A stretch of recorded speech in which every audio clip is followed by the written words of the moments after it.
Hi, Mickey. Hey, Bob. How you doing? Okay, we got a Madison Cawthorn situation here, Bob. Is that Madison Cawthorn? It looks like No. Elon Musk. It's Elon Musk.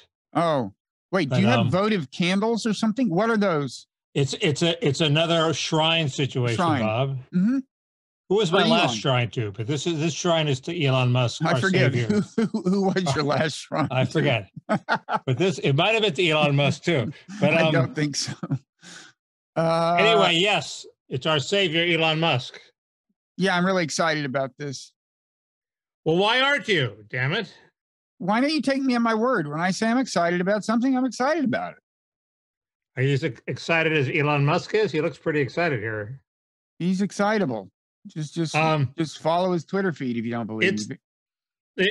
Did you see the video of David Sachs? I guess his name is. Don't know. He's in this All In podcast with Chamath, blah blah, who's turns out it's from Sri Lanka, not India. Thanks for clearing that up. He's a defender of Musk and points it very clearly that they were censoring, and he's going to change things, and it's a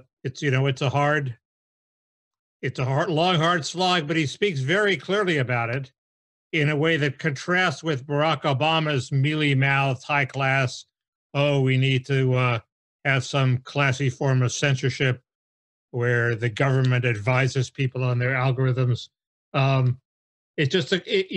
Musk might not succeed. He probably won't succeed, but he'll at least tell us what was going on with Twitter in a way that might reassure people. And I don't know. I'm all for it, and I'm waiting for my Twitter bump, Bob. Everybody on right. These big right-wing people are right. The left is losing followers, and I did lose about 100 right after this. And you are supposed to gain them, but you haven't gained them. I gained about 85. Okay. And I'll be very upset if I was not shadow banned. I mean, my working face-saving theory is, I'm not an obvious. The way they used to ban me is a sort of a more subtle algorithm, so they haven't really gotten down to shredding the subtle algorithms and throwing them out the window. They're only like they're freeing people like Dana Loesch, who's gaining millions of followers, and Ann Coulter, who's gaining followers. But me, they'll get to it eventually. But now, when you say the shadow banning is very complicated in my case. You say the way you've traditionally been banned, this is, I assume, conjectural on your part, and there's no actual evidence, and you're probably hallucinating. Correct. Okay. My whole identity is that I'm shadow banned by these people, and if it turned out they're treating me fairly, that would be a big disappointment. Shock to the system. Yeah. Yeah. So I don't. You look. I mean, he could be an improvement. I think. I'm not. Well, I'm not worried about his censorship policy, except in a couple of senses. One is I don't want the platform destroyed, and I think this challenge is bigger than he realizes.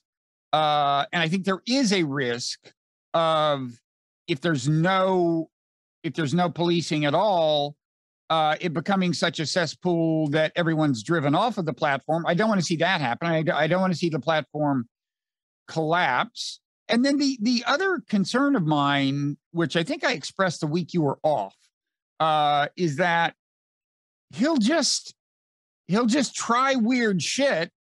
And because he's that kind of person, I think, to just take a flyer and, hey, let's try this.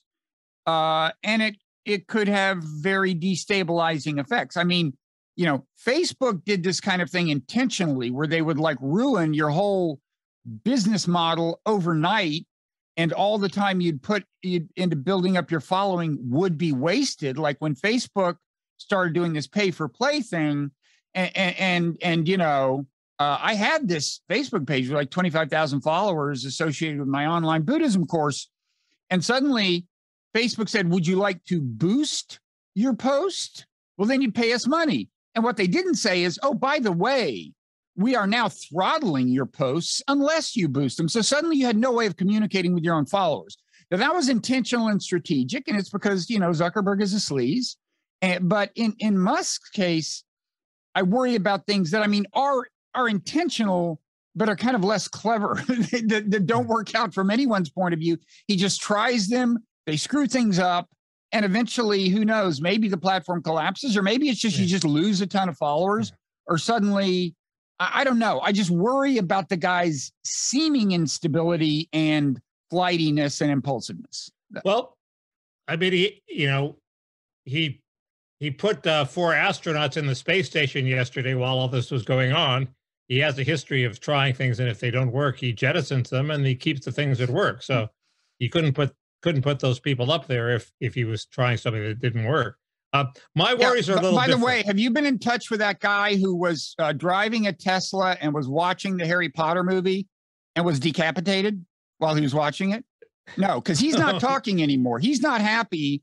He's not happy about the fact that they called this thing autopilot, which could give you the impression that you can relax and watch a Harry Potter movie. But it wasn't that big. And the autopilot thing is incredibly irresponsible. What's that? The autopilot thing is incredibly irresponsible. But so far, knock on wood, he's doing better than NASA did in terms of losing astronauts. I do think he doesn't understand what's in store for him. I also wonder, it's not totally clear to me what his motivation is. There's also this weird financial thing, which is that he's put himself in a kind of precarious situation financially. I didn't buy any of that. Tesla stock went up again a little today. It's not doing that badly. He has a whole lot of it. He said he stopped selling it. The key point that this guy David Sachs made is Twitter has 8,000 employees. It only really needs 2,000. So he can generate a lot of capital flow to pay off his debt just by firing 3/4 of the staff, which is sort of, he has slimmed down operations before, and he's perfectly capable of doing that. And that generates a shitload of money. So I don't think he's financially precarious. It better, because my understanding is that he both now has 12 or 13 billion dollars of debt, and Twitter has that. And Twitter, just to service the debt, would have to maintain, all the profits if it's been making annually would be about enough to service the debt. So first of all, he's got to boost Twitter's earnings, and that's certainly doable because I think it's been running by not super genius people, but he also has this ideological agenda. He himself says, I'm not in this for the money, basically. Well, if you're not in it for the money, if you're not really focused on earnings, you could get into trouble. And then there's the debt he's got that has a whole separate but related set of complications. The ideological agenda is basically just to end the bias against conservatives, which is, firing 6,000 of the people who do that is a good head start to that. And it doesn't really involve pushing an agenda of his. It's just allegedly stopping the bias. And this is what I worry about, though. There's a startling fact about Twitter, which I didn't realize.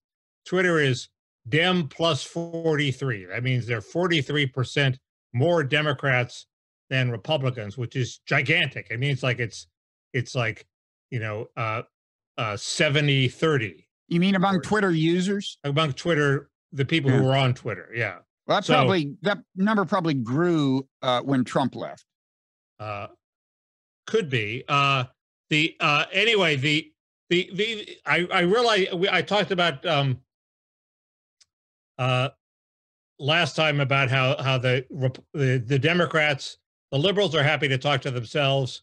The conservatives are desperate to break into the conversation of the liberals because the liberals control the media and they're the people they want to influence. Otherwise, the conservatives would be happy on Gab, which they're not. So what I worry about is we were at this weird, this guy David Atkins, who's a crazy, irresponsible liberal, I think, but occasionally we have a productive discussion. Said, you conservatives just want liberals to hang around so you can harass us. And I thought, yeah, that's basically right. That was my model in the early days of Twitter, when we had this weird ecological situation, which may never be replicated again, where all the mainstream liberals were on Twitter. Their companies were telling them to be on Twitter. They felt they had to be on Twitter to establish their brand. And they had no way of sort of ignoring you. They didn't have the blue check mark where they could say, you don't have a blue check mark, I can't see your tweets.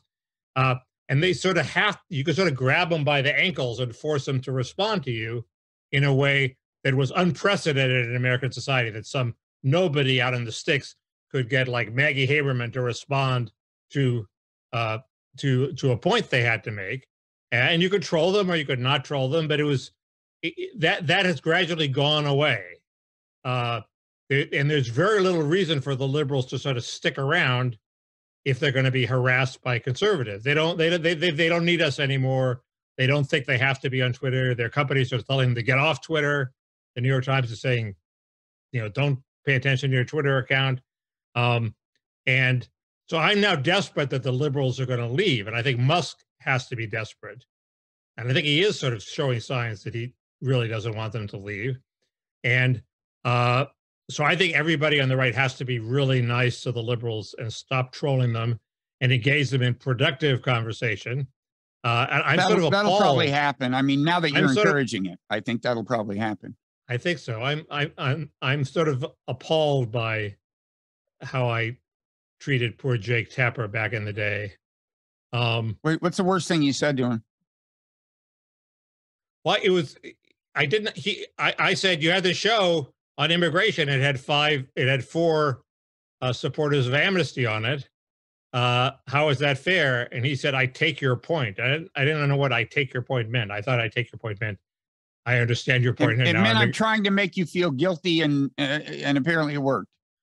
No, it really means I understand your point.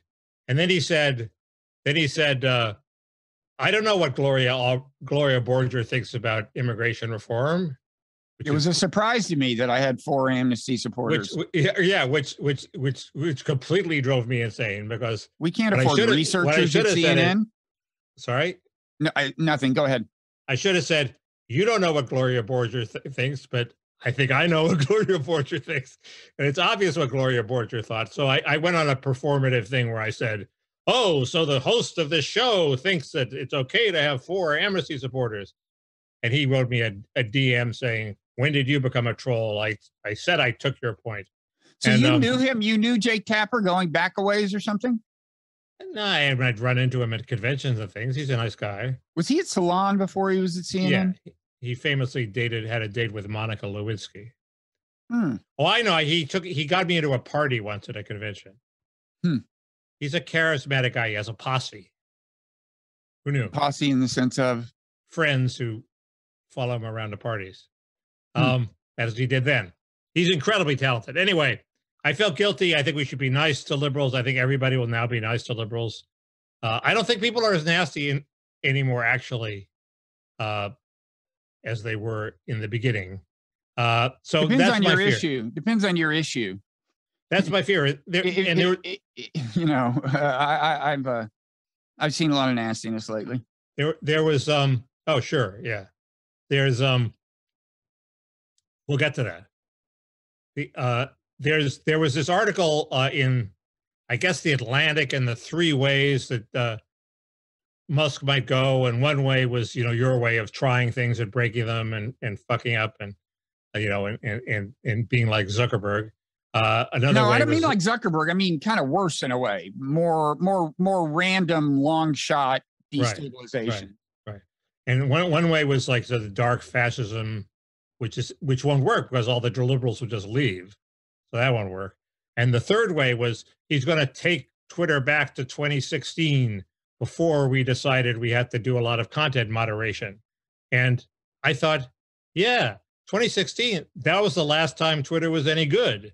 Those were the golden days when Ev Williams was running the place, and when Ev left, I remember John Podhoretz tweeted saying, "You people don't realize that everything you like about Twitter is about to disappear," and he was right. Twitter took a huge turn for the worse. If we went back to 2016, that would be great. So wait, Ed Williams was doing a great job? The Twitter had its golden period under Ed Williams, and the golden period ended when they decided there was too much harassment and the woke people took over and decided to start censoring things. Yeah. Listen, I mean, it's obvious they censor things. They admit that they can shadow ban. So I don't know what the fuss is about. I don't want to out name drop you, but I had coffee with Ed Williams a couple of years ago, right before the pandemic in New York. I mean, since you did bring up this Jake Tapper's thing, I just wanted to point that out. That he's a billionaire. Can you believe that? That Ed Williams is? Yeah. Billionaire with a B. Totally. He paid for the coffee, man. I knew him when I didn't know him. I saw him on a panel in LA when he was just a little blogger trying to start a software company called Blogger to help bloggers blog. Well, it worked, right? Was it Blogger or Blogspot? But it was Blogger. It worked okay. It wasn't that big. Well, it led to bigger and better things. I mean, that helped launch him. He had a series of anyway. I think he was basically a force for good. And then then we started to worry about would some Hollywood celebrity be offended, and we have to worry about that and censor people. Yeah. My sense is that he does not have especially high regard for his successors at Twitter. I mean, he worked with these guys, but I didn't. I don't mean he confided this in me. That's they're getting progressively worse and worse. I mean, the people that run Twitter now are awful. There's this guy. They have a principled commitment to censorship. Now, one question is what is Elon's actual motivation here? I mean, a possibility that occurred to me today is he wants to become the next Trump of Twitter because, already, of course, his tweets got a lot of attention. But now that he owns Twitter, he's just like Trump. I mean, he just tweets something. And of course, this is an especially sensitive period of time when we're trying to figure out what he's going to do. But it definitely magnifies the impact of his tweets that he's running Twitter. And the other thing about him is you have to admit, well, go ahead. Well, That's Ezra Klein's theory. Ezra Klein had I think, completely wrong-headed column, which made 2 points. One is that Twitter was no good. It was like a gamified discourse. And I say I'd rather have a gamified discourse than be spoon-fed the party line by Voxen. So take that. And the other thing, I mean, he had a chance to start his form of discourse, and it sucked. It's Vox. Twitter is much better than Vox in terms of Vox was like entertaining a media and thing. informative and turning you on to new things. Vox just tells the sheeple people who read it everything they need to know so they keep agreeing with the party line. Well, occasionally it was a media outlet with an ideological identity, like so many others. But Elon. Anyway, the second thing he thinks that Elon is going to taint. He's going to tweet his Twitter presence is going to be so oppressive that he's going to taint the whole site, and liberals aren't going to want to tweet and give him free labor on the site anymore, and it's just going to, destroy the whole thing. I don't think it's that easy for people to walk away from Twitter. It does have a lot of positive network externalities, which is to say, the more people are on the network, the more valuable it is to you. And there are a lot of people on the network, and it's just not easy for them to mass migrate to another platform. If I go to some other platform, where's all my followers? Where's the people I want to follow? They're not there. So it's a very, people can say, I'm going to quit on principle. They say that a lot, but social networks are particularly hard to quit from. I agree, although I don't know if the liberal blue check big shots need to be on Twitter anymore. Of course they do. Are you kidding? They need it more than we do. We're not getting any damn attention on Twitter. Why are we there? That's why does Maggie Haberman need to be on Twitter? Because one of the primary sources of value of her to the New York Times is that she can publicize her piece. She can drive traffic to her pieces through Twitter. She did. Journalists increasingly are hired on the basis of their Twitter following. I think they've tried to rein her in because her tweets are actually much more informative than her articles because they don't go through the editors who tone them down. Classic example was she tweeted about Trump having this fight with the Club of Rome, who were endorsing a different candidate in Ohio than J.D. Vance, and there was an exchange where Trump ended up sending a tweet to the head of the Club of Rome saying, "Go fuck yourself." Okay, "Go fuck yourself" was in her tweet, but they took it out of the article. Okay, well, of course, you're much better off reading her tweets, and they sort of don't like it. You don't have to she pay. Totally drives traffic to the art. You don't have to pay for her tweets. You have to pay for the New York Times. Yeah, but she drives traffic to the Times with the tweets.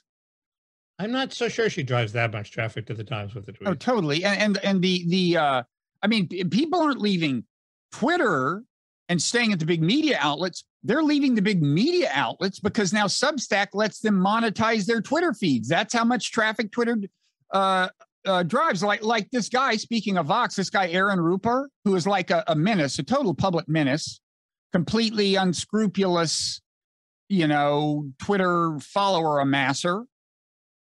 He's at Vox. He's got his Substack. I'm sure he's making a ton of money because, he's a menace. But that reinforces my point that people don't need Twitter. They're going to Substack. No. He needs Twitter. He ain't leaving Twitter. He left Vox. He's got to have Twitter. That's what drives the subscribers to his Substack.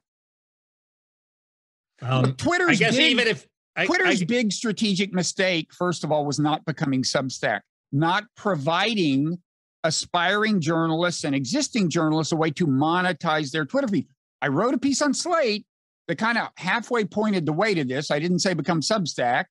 It was more like I said, create your own version of Medium and connect it to Twitter, but that's what they should have done. Anyway, no, I'm telling you. From your lips to Elon Musk's ears. It's a little, well, he should read the Slate piece. But I don't know Elon. Although I did, as I told you, I interviewed Elon, me and him, like up kind of on stage, so to speak, except in a very salon-like environment. It was so long ago that there's no video of it. There he is. Elon, what's up, my brother? This was you and him alone on a stage? It was such an intimate setting. That was me and him alone on two bar stools with maybe 30, 40 people at tables. It was, I'm telling you, I literally had to Google him. Was Jeffrey Epstein there? No. This was a long time ago. There's no video of it. Had he started Tesla? He had, and I had heard of Tesla, but he hadn't become this big celebrity. Yeah, okay. I think I had heard of Tesla, but I'd never heard of him. And I talked to him for, an hour. He's a super nerdy, weird guy. He convinced me he's a genuine nerd. You talked to him, and you were the performers for these other people? Yeah. Oh, okay. By the way, I have a money-making opportunity for you related to this. Don't forget it. Okay, I won't. So what's so terrible about Aaron Rupert? I missed that. I blanked. Oh, I mean, I'll give you just a recent example. Rand Paul. This is actually, I wrote this up in the issue of the Nonzero newsletter that will go out today. And by the way, public service announcement, Nonzero, the newsletter is taking the month of May off. If you're a paid subscriber, your credit card will not be charged during May. And I will talk in the Parrot Room about what people who get it through the Parrot Room top tier can do to relieve the financial burden of a month. But anyway, back to so Rand Paul, went before the Senate and was having this argument with Tony Blinken. Blinken was the witness. Paul was interrogating him. Blinken, made the audacious suggestion that perhaps the issue of letting Ukraine into NATO had something to do with Putin's decision to invade. Now, as I've written before, the Blob is devoted to squashing this talking point. And if you even bring it up, you get accused of being a Putin sympathizer and reciting his talking points and stuff. And of course, this predictably happened to Rand Paul. But anyway, the role that Aaron Rupert plays there was a separate thing where, aside from making this assertion, Rand Paul said, Blinken said, well, if you look at countries that Russia attacked, these were countries that were not part of NATO. Paul says, well, you could also argue the countries they've attacked were part of Russia. I mean, the Soviet Union, rather. Okay, so he corrects himself right away within a nanosecond. Aaron Rupert tweets it without the correction. Okay. So he's got Blinken saying his thing. Rand Paul says you could also argue the countries they've attacked were part of Russia. And then Rupert says whatever he says. So Rupert gets 3,000 retweets, 15,000 likes. This is just classic him. It's just classic him. Now, also, he's got this great excuse, which is that he did embed the video in the tweet. So he could say, well, I showed them the video or something or, whatever. But of course, 90% of the people who retweet aren't looking at the video and they're thinking he said Russia. That's Aaron Rupert. Sounds like misinformation to me. Well, perhaps disinformation. Yeah, I mean, again, it's not the kind of thing Elon Musk should be policing in either of our views, but it's an example of how Twitter is problematic. Look, it'll be interesting to see if Musk does anything about Twitter aside from policing to solve some of its problems. You want my next genius idea for him? I'm sure you're giving it away here. Go ahead. It's the kind of guy I am. So he has said he wants to open source the algorithm, make it transparent, which would be great. Apparently that's also more complicated than he thinks. He's a tech guy, but he's not a computer guy. But still, what I like is the idea of, creating a so-called API, which would let people build software on top of Twitter. So if somebody wants to come along and say, offer to me, Bob, the opportunity to have an interface on Twitter where I have a slider that says, I want to hear less about the mind-body problem, or I want to see fewer tweets that raise my blood pressure. Whatever they can do, whatever, it's up to you. Each company can come up with its own interface, try to sell it. Now, the business model is Twitter charges these companies at least something maybe to even use the API, but then gets a piece of the action of their sales. Okay. So these companies, like if they've got a great interface that people like, this is the way I want to control Twitter. This is the way I want. This is the algorithm I want. In other words, it's like choose your own algorithm. I think I hate this idea. This is a recipe for self-cocooning. The whole point of a public. We'll see. It's just the whole point of one of the points of the public square. I realize is when you go to the public square, you're forced to at least briefly confront ideas you don't like.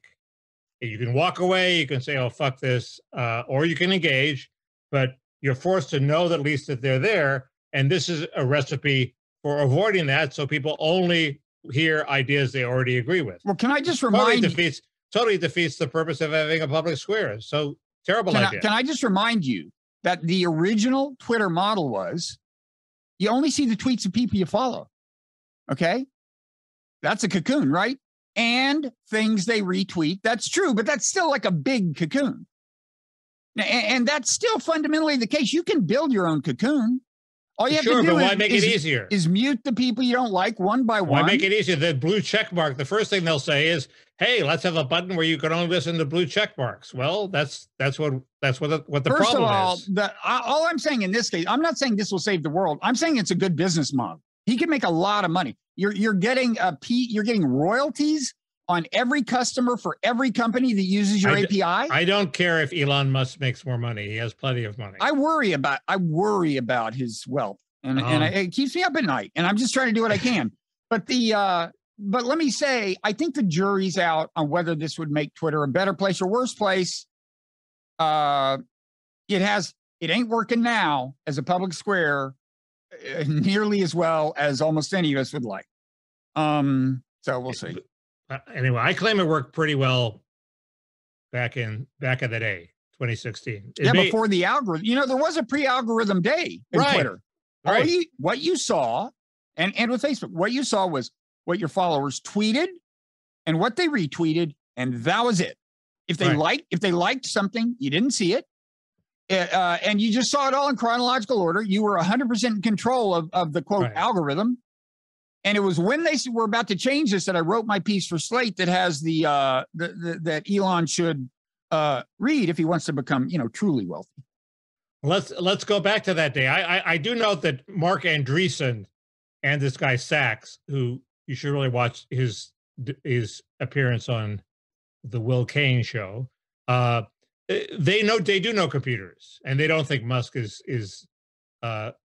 don't think it's a futile effort by Musk. Andreessen tweeted yesterday, there is no algorithm. It's a series of nested codes with human intervention. Right. Well, let's find out what the human intervention is and let's change that. I mean, you could do the API. That's definitely feasible. You can basically, you could do the let people subscribe to their own version of the algorithm thing if you wanted to. Now that's not apparently what Elon has. I don't know exactly what he has. I don't know what he means by open source. He certainly doesn't mean, well, anybody can add to the code. Anybody out there can change the algorithm that governs everyone's feed. I don't even know exactly what he means. That's a very good idea. Wiki Twitter. Yeah, just wiki Twitter, wiki algorithm. Let's do it. Let the people decide what the algorithm. Every day is different. So we missed an obvious transition to Ukraine, but with Aaron Rupert. But here's my thing. We're now at the stage where two things are happening. One is the U.S. is sort of amping up its war aims. It used to be we just want Ukraine to be a sovereign state. Now we want to weaken Putin. And Walter Mead, who I respect, says, well, but if we really defeat Putin, it will cause a Suez moment where the Russians will reappraise their long history of imperialism, and the change will be for the good. Well, why is that necessarily going to happen? They might decide, well, damn it, we're going to spend the next 10 years rebuilding our military so we can try this again in 10 years. I mean, that's happened throughout history. Walter's saying that he's imagining we push Russia completely out of Ukraine. Is that the scenario? Like we just defeat them? Yes. I would like to point something out. It's like, I mean, first of all, do you know if he's, people are saying this. Liz Truss, the foreign secretary of Britain, said, we want to, I mean, I can find the exact quote here and say, we, meaning now Britain is apparently adopting this as a goal. We want to push, I'll get the quote in a second, but we want to push them out of, quote, push Russia out of the whole of Ukraine. Now, if she means the part of the Donbass they were occupying as of a couple of years ago and Crimea, okay, first of all, good luck. When almost everyone in Crimea doesn't want you there, they do want Russia to control it. A, and B, this is, Putin would see this defeat on that scale as an existential threat, not to Russia, but to his regime. But let's ponder the implications of that. Okay, you got this guy who's already been told, if we ever get our hands on you, you're going to be tried as a war criminal, basically. And he thinks he's now in danger of being deposed as Russia's leader. Then God knows what happens. That leads to the second point, which is the nuclear threat. Everybody's realizing, among others, yes, we're glibly. You read these articles by people like Elliot Cohen, and they say, "Oh yeah, we should do these things. It'll cause all these good changes in Russia. It'll weaken them." And oh yeah, there's the threat of nuclear war. We have to watch that carefully and manage it. And no, Peggy Noonan wrote a very good column. There's another good column by Ed Luce saying, no, this is serious. This is potential for nuclear war, breaking the nuclear taboo. We're headed willy-nilly to doing that. We should stop and think about it. And so those two things, put those two things together, the amping up of the war aims, and as the Ukrainians do well, and the nuclear threat as the Ukrainians do well. And I'm not sure I want the Ukrainians to 100% do well on the battlefield anymore. It would be better for the world maybe if Russia won a couple and they were forced to negotiate. I would add, there are also super bad things other than a nuclear attack that could happen. Like if Putin's back is really against the wall in the way we're describing, first of all, he could start really shelling Ukrainian cities for the purpose of killing civilians, which by and large he hasn't done. The shelling has by and large been toward, it's been indiscriminate. This is the Russian way of war. This is the way they do it.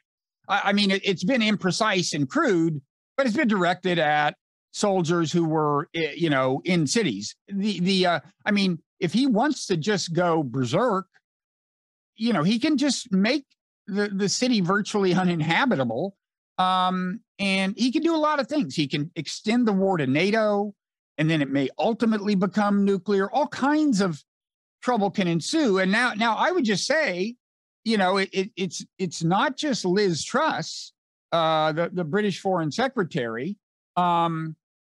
You are hearing more and more in Ukraine, understandably. Our goal is to expel them completely from the country. But also look at what's happening on the American side.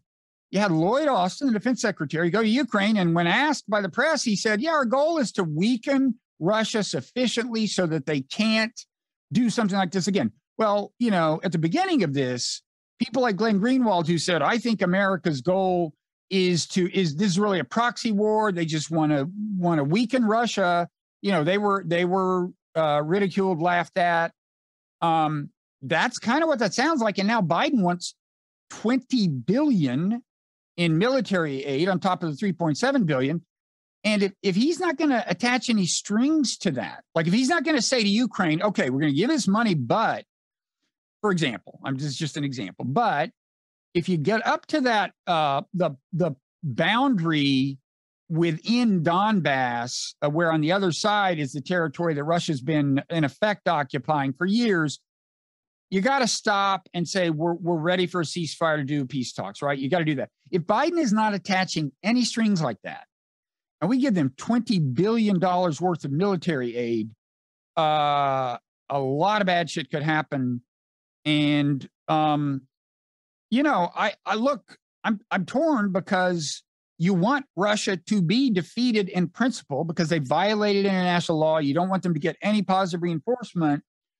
But at the same time, nuclear war is super bad, I hear. No, is it your impression that Austin spoke, he was officially speaking policy, we were intentionally amping up our aims, or he misspoke? David Sanger wrote a piece saying it was actually planned. Right. And the point was to demonstrate our resolve to Russia. Well, okay, but I think everyone acknowledges, I think even Sanger acknowledged this in the piece, that there was a downside, which is that you're just totally playing into Putin's hands narrative-wise. He wants Russia to view this as an existential threat to the country because he sees it as an existential threat to his regime. He wants them to be convinced that NATO is after Russia, and this plays right into his hands. But according to the people who are leaking to Sanger, well, okay, but the upside of saying this was, we'll demonstrate our resolve. Look, there's tons of ways to signal resolve, okay? Like, for example, if you went to Congress and said, give us something that authorizes Biden to release X $100 million per week until hostilities end, okay? That would be a way to incentivize Russia to wrap the thing up and signal to them that, a long war is not good for them. There's all kinds of ways. Isn't that what Biden is doing? No, he just wants the $20 billion, then you hand it to you. I mean, I don't know. It'd be interesting if Congress authorizes it and he delays shipping the arms to Ukraine because he wants to negotiate with them, which is, of course, what Trump got impeached for. Right. Yeah. Maybe Biden will demand that they hush up the Hunter Biden thing, or he's not going to give them the weapon. You may be honest there, Bob. That's another simmering thing, is that the Durham thing drags on, I guess. So anyway, what else is there on Ukraine? Look, the Russians apparently, on the other hand, I'm just worried that this goes on forever. Every week it goes on, things get out of control. Plus, every week it goes on, people are dying right there in Ukraine. The country's becoming more and more deeply damaged. Relations between Russia and the West are becoming more damaged, which in the long run is not a great thing. And just quickly, last few days, the Russians seem to be doing well in the Donbass. Well, David French linked to some general who's gave an update, and basically Russia's big strength is artillery. So they fire shells and they like chase everybody. You know, the troops have to leave. Okay, so then they send their troops into the area that is cleared by the artillery, and their troops aren't that good. So the Ukrainians then come back because they can outmaneuver the ineffective Russian troops. But and if Ukrainians ever got artillery and we're rushing it to them as fast as we can, then they could stop Russia's great strength, which is they could pinpoint where the artillery has come from. And so that's the situation on the ground.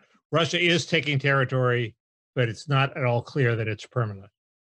Right. But, you know, artillery fire is, I mean, I think there is such a thing as artillery shells that are actually smart guided weapons. But I think for the most part, it is relatively indiscriminate.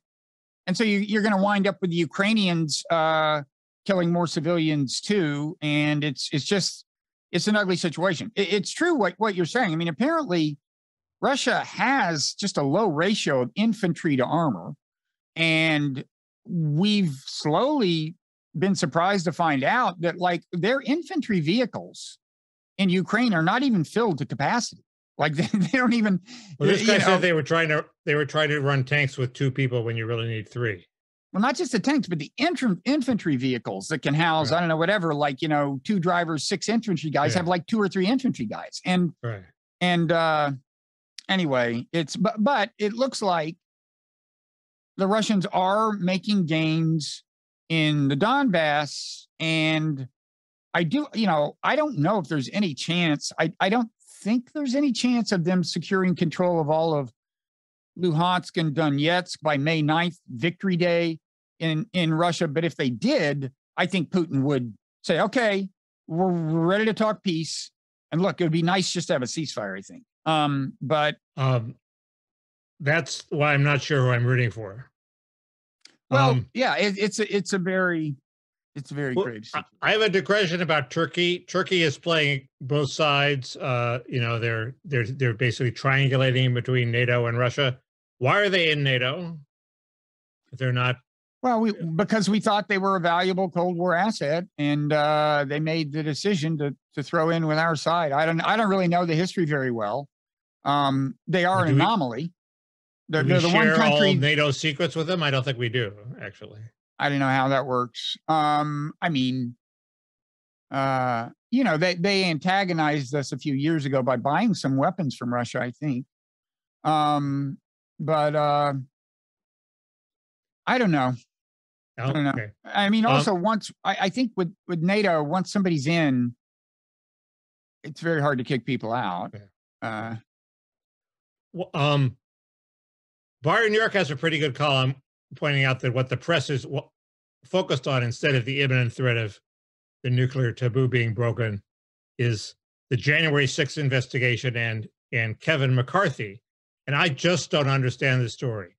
Why is it a scandal that Kevin McCarthy got really pissed off at Trump on January 6th when the Congress was ransacked by a mob and made all sorts of things about how he's going to protestations about how he's going to tell Trump to resign and maybe we could invoke the 25th Amendment. And he did all the things that he was supposed to do because he's supposed to be pissed off, according to the January 6th Commission. And then he gets cold feet when he calms down and starts sucking up to Trump again. Why is that such a big deal? It's obvious. Which part of it? Which part of it? Either part. It's been obvious for months, ever since January 6th, that that's exactly what happened. So now they have tapes to show that that's what happened. So fucking what? Well, the first part is scandalous within the Trumpist base, because the Trumpist base has a nearly religious devotion to Trump. And so this is sacrilege. That's that. I didn't realize. They don't seem all that upset.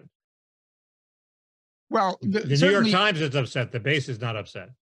So New York Times is upset about this, but we knew he got cold feet. They think it's some big scandal. They caught him in a lie. He lied. He said, I never said it. And he had said it. So. Oh, I see. Well, I mean, of course, the New York Times is going to go after him if they catch him in what they can say is a lie. It's just the January 6th Commission is flailing around with these. They have a variety of guns that are not smoking guns. They're not even guns. They're like toy guns, and they're dishing them out to reporters, and the reporters are keeping up the drumbeat of non-stories, and it's just tedious. If they have the goods, they should come up with the goods. Anyway, yeah, that's not what. I mean, there's evidence they can't get their hands on, like the missing phone calls from Trump. But yeah, well, that'd be useful. But that'd be nice. The key thing about McCarthy is he's stupid. You have to constantly keep that in mind. Okay. And the question is the fact that he's dumb an asset or a debit? And I think it's an asset. I mean, Paul Ryan was smart. He was a constant threat to subvert the Republican agenda on the at the behest of donors. McCarthy is sort of dumb. If the base tells him to do something, he's going to have to sort of do it. So I don't mind McCarthy. That's the. Now, what about the is the Durham investigation? There any changes there? I mean, the. I haven't followed it. There've been a variety of stories saying now Durham is closing in. The pincers are, I don't. Yes, there was a conspiracy to feed bogus information to the FBI. Mm-hmm. But again, there was a reason why they were so desperate. They were feeding misinformation to the FBI. It's because they thought Trump was compromised. Okay. And I can't say they were completely crazy to think Trump was compromised. So that's a surprisingly uncynical theory about Democratic motivation from you. Well, they also wanted Hillary to be elected, but they were a lot of this happened after Trump had won the election. So they were determined to not have him take office because, they were, and I still think there's a mystery there. Why is Trump so nice to Putin? So I can't say they're crazy. I can't get all as excited about it as my colleagues on the right. I heard a great cynical theory because it implicated Jake Sullivan in a dark plot. But it was, named Scott Horton. I think he's on local radio there, isn't he? I don't know his name. No, he's on like the Pacifica station in Southern, which I doubt you listen to much, but actually sometimes I overshoot the NPR station and wind up on the Pacifica station and then twist it and then go into overdrive trying to get out of there. Right. They sometimes have better music. Well, you would and sometimes somebody I know is on there. So I think his show is on K something, but he also has the podcast, the interviews, wherever the radio show is, the interview show up on the podcast.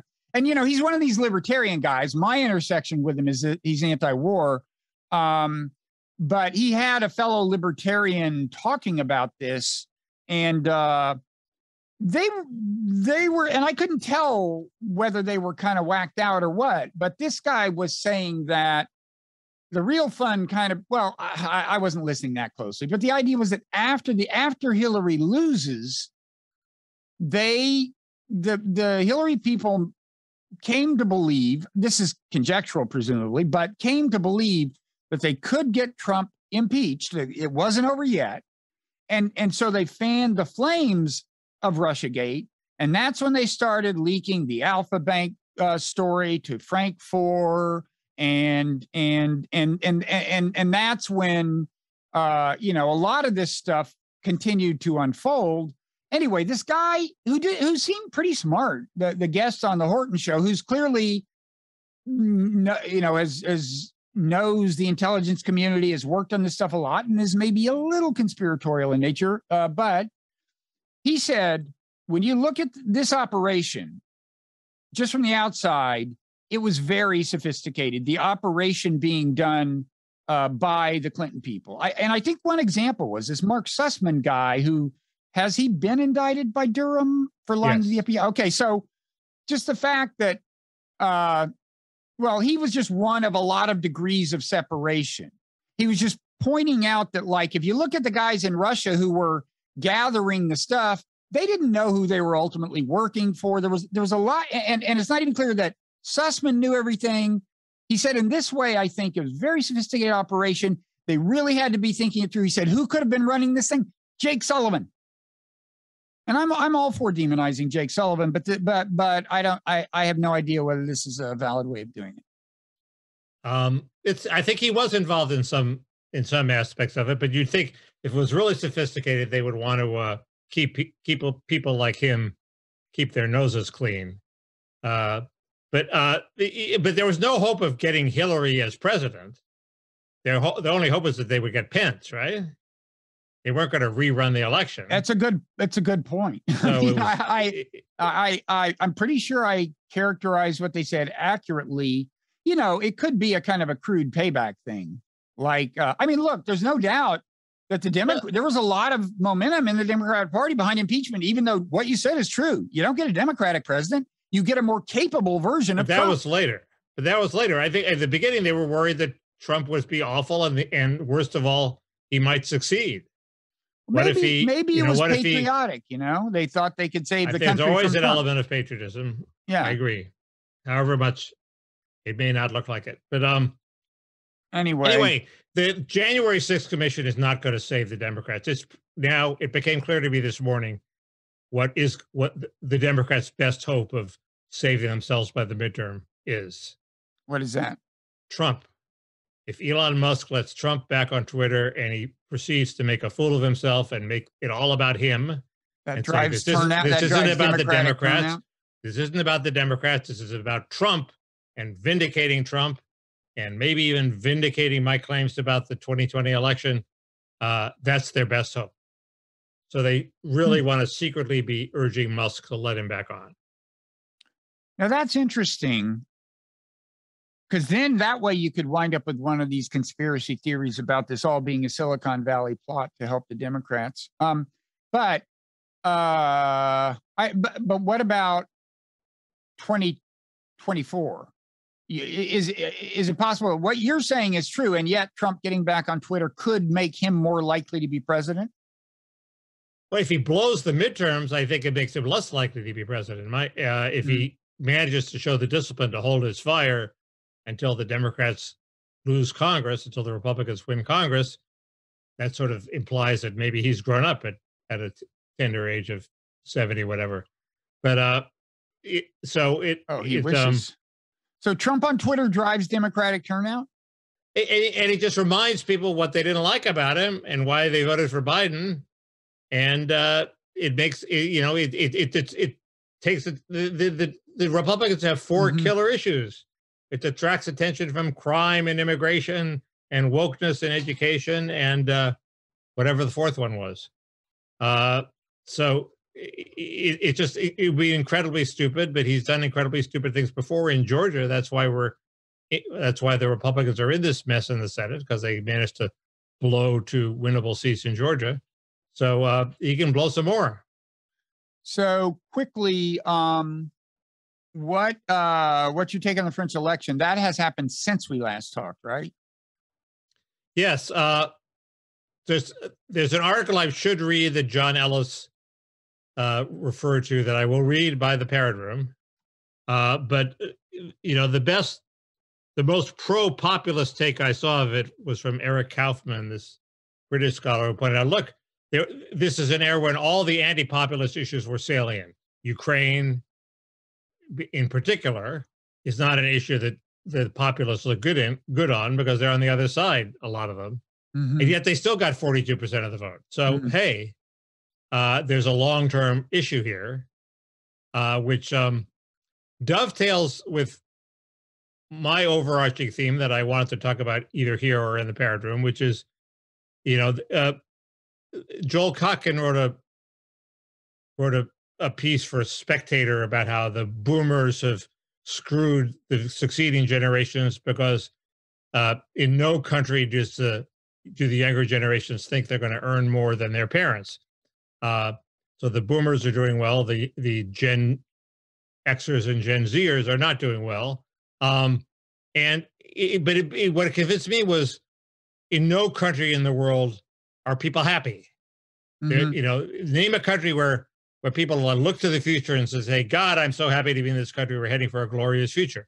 And France, you would think France would be the country that would be doing the best. They have tough trade policies. They've kept a lot of their industrial base that they don't deserve to have. They have a sort of communitarian tradition of people, working in local bakeries and having a valued place in the community, and even France is riven with populist discontent. So what hope is there for us? Well, have they ever been like a super happy people? I mean, ennui is a French word, after all, Mickey. Well, they did make this big, in retrospect, mistake about immigration, which was, not a mistake they made recently. It was a mistake sort of built into the French Empire, which is everybody in the French Empire was a Frenchman, and they all were allowed to go back to France, which had a cultural diluting effect. But that's a good question. I don't know. My impression is the French they had it right. Men could have mistresses, solve that problem. I got that from your book, Bob. Yeah, that was the main point of the book. I'm reminding you of your pre-feminist past. Oh man, I was on the podcast with this young Indian guy this week, and he really grilled me on that book. He's a great guy. He's maybe like 20 something. He's somewhere in India. He wanted me to be on his podcast, and but he went and found the most embarrassingly morally conservative parts of a book I wrote like 30 years ago, and pulled them out. And I was kind of squirming. Changed my life, Bob. Yeah, that it explains the mystery. Not necessarily for the better. No. So anyway, I don't know. It's a very good question. I also claim that I thought the Japanese were happy, and apparently that's not true. Nobody's happy, man. The world is going through a turbulent.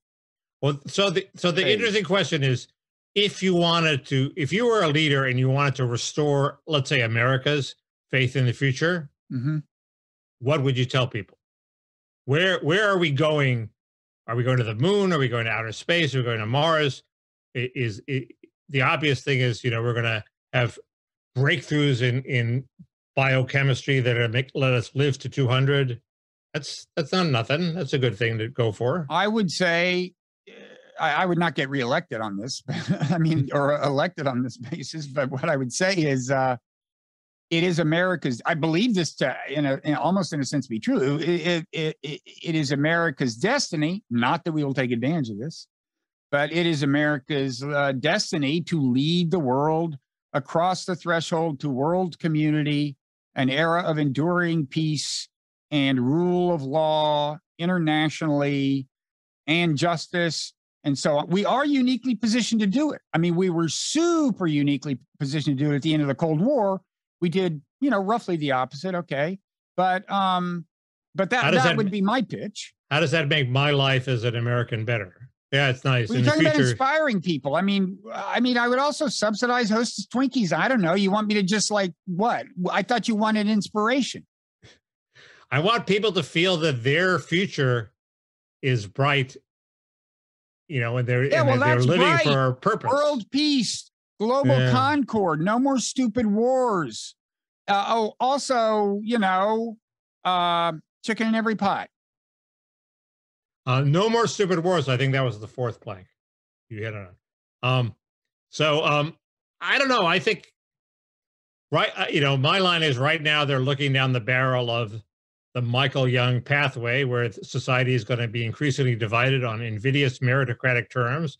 If they don't have skills and smarts, they're totally fucked, and they're going to be thrown on the ash heap of history and reduced to a state of welfare dependence where they enjoy a lot of consumer goods, but they don't really have a purpose in life. And even a lot of people who are smart and are now doing jobs, their jobs are going to be taken by AI. So they're not looking at a very happy future either. What is, the industrial jobs have gone overseas. So what is there to look forward to? And the answer has to be we're somehow re-artisanizing, and we're holding the forces of production at bay and having some sort of regulated economy where people have a role, even people who are stupid and even people who are unskilled. Well, you do have to address these problems, and one thing I'd say is that some of them are best addressed, internationally through coordinated international policy. But yeah, you do. I mean, I could imagine, doing a whole platform to address that stuff. But and even China's having these problems. Even though they got all our industrial jobs, they have people who must be a very tiny minority, but they got a lot of press in the lie flat movement who are resisting the meritocratic rat race of China. Yeah, well, actually, when I was over in China, last time things were going well, like maybe between us and them, because it was about 12 years ago, but I was at a positive psychology conference.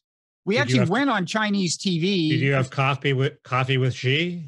I had tea with Xi. Okay. No, but several of us, like Americans, went on Chinese TV. I don't know if it ever aired or went on at 3 a.m. But they're big. What we talked about was what was a big concern at that point. This was a positive psychology conference, and the big concern was, how do people find meaning? Okay, we're getting more wealth, we're getting more material well-being, but how do people find meaning? That was like an official concern of the government. This is just Xi Jinping, pre-Xi Jinping.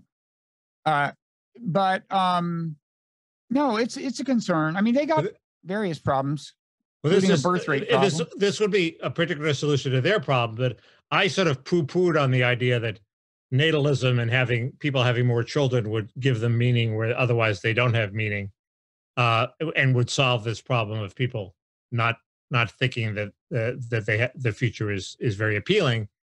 And then I thought, well, maybe it would work, and this is why it would be a terrible talk radio jock. I wishy-washy. Having more children. If people in China had 3 children instead of 1 child, maybe they would feel that their meaning problems are solved. If people in America had more children, maybe they think, hey, I have no future at work and my children have no future, but hey, I can boss them around for 20 years, Also, it just absorbs you. It just gives you less time to have existential despair. And it gives you're investing in the future. Sure, there's a lot of benefit. I mean, as for China, though, the government is saying, will you please have 3 kids? And they're saying, no, thanks. They have a problem. Right. Well, that was my original sense, was that that not having children is a symptom as opposed to a cure, as opposed to it's something that if you reverse, it would be the cure. We have that problem. I mean, the millennials, and some of them say the world of the future looks too bleak to bring children into. I don't know if that's the actual reason of not having a lot of kids, but what they say. I doubt that that's the actual reason. Yeah, who knows? There is this very simple explanation, which some of my Twitter followers have suggested, which is the pill gave women control of the means of reproduction, and women have never wanted to have a lot of children. And once they had the switch, they switched it from 6 to 1 or 2. So that one's sort of hard to refute, because it does seem to be happening everywhere in the world, except for Africa. Yeah, I mean, as economic development proceeds, yeah. We're appreciably over an hour. We should start talking. But we just talked about my big think topic. Your what topic? My big think topic. That was it? That was it. Natalism. The bleak future. Nobody is happy. We can talk more about the bleak future. And is natalism the cure? We can talk more about the bleak future. But what are we going to talk about in the Parrot Room at patreon.com/Parrot Room? We haven't talked at all about the virus. There's some things to say. Okay. We haven't talked about. Well, I wanted to bring up Jeffrey Goldberg. That's always it always gets our juices going. There's an update on. Bizarrely, I have 2 threats that I worry about, and I wasn't worried about immigration. I was worried about the child tax credit. It turned out they've done a big do-si-do. Immigration is back, baby. Great. I haven't talked about that in a minute or 2. That's great. And then we have the exciting topic. This is really going to be a boring one. We have the exciting topic of disparate impact, Bob. Oh, Mickey, please. Why? Well, you grilled me last week, and I said I would bone up on it, and so I would know more when I would talk about it this time, and I know a little more now.